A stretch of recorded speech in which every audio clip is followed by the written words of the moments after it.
guys, with due respect,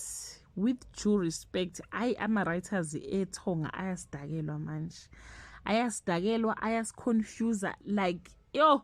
Angiyazi mina lento lena. Hello everyone, welcome back to Sunny Live and thank you so much guys for tuning in.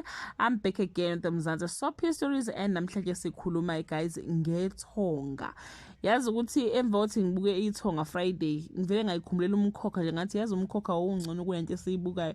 Kahle guys, kwenzakalani lapha na kwithonga, kwenzakalani Nkosi yami? Yey, saze sadeleleka sababukeli, sadeleleka sikhokha DStv Nkosi yami, saze sadeleleka sidelela nje ama-writers alomdlalo. Ngampela ithini lento yabo ngampela guys, like I understood ngesikhathi ke uSanele ebuke emuva, ngesikhathi kushona uBanele ukuthi wabuke emuva, so ispirit sikaBanele sase singena kuSanele, saphila kuSanele, siphinde sibuye. Okay, I understood that ne, but le sibeyenza manje ile ngase-understanding ngampela ke ukuthi ke njengoba ke uBanele washona sharp, ispirit sakhe saphila kuSanele, uSanele udutshiliwe ugadla washona naye.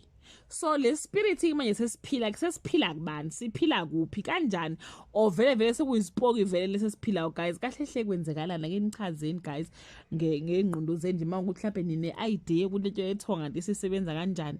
Ake nichazeni la kuma comment ukuthi senziwani ngaphela. I was so confused ka ngithi hayibo mhlawumbe it's the last episode, hayi mhlawumbe ifinale yaphela lo mdlalo. Cha guys, uyaqhubeka nje impela umdlalo uyaqhubeka.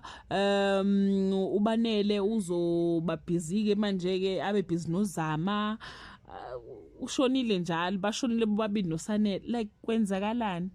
Umuntu ngimdabukela kakhulu nje kona lonke le mix masala eyenzeke laphana guys ke uMbali, ngoba uMbali she is lost kahle nje, indaba yakhe nje ayikho, i-relationship yakhe noSanele ayikho, like hey guys, I think they lost it. I think they lost the storyline, because akukhonakala ukuthi ke manje sengaphila isipoki ke singaphila emzimbeni wamuntu, siyiphilela nje sodwa ngoba phela bashonile bo2, noma uSanele uthwetshuliwe uBanele. Like I don't know guys, kwenzakalani ngaphela kulesa story, I don't know.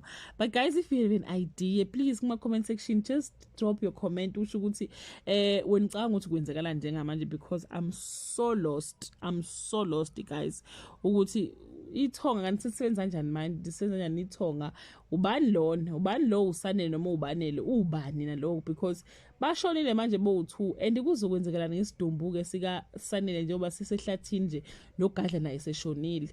So yeah guys, angiyazi le nto mina, akaze ngibe confused kanje in my whole life. Like bengithi impela cha ifinale hayi sokugcina, kanti lutho siqhubeka impela, siqhubeka ngombhedo wakhona. I just miss umkhokha, hayi ngikhumbula umkhokha shem, khumbula omamzobe, ngikhumbula oMabusi, hayi ngibakhumbule shem, because wow, angazi sibukani ngemali yethu esiyikhokhile kwi-DStv, le mali esiyikhokha siyikhokhele ngoba nje angiyiboni lento abasibukisa yona lapha yana guys. Angazi ifana ozala noma kwenzekalani, kosa ngixolisa ukucomplain guys, but I'm lost. I think istory salandeleka kahle Inimba. I'm still enjoying Inimba, neGenesis kancane ya enjoyeka, but nje hayi Nkosi yami, umbhali wethonga hayi angiboni sizobona useason 2 wethonga, angiboni ukuthi sizobona useason 2 ngoba wow, hayi guys, do comment below and share your opinion. Bye.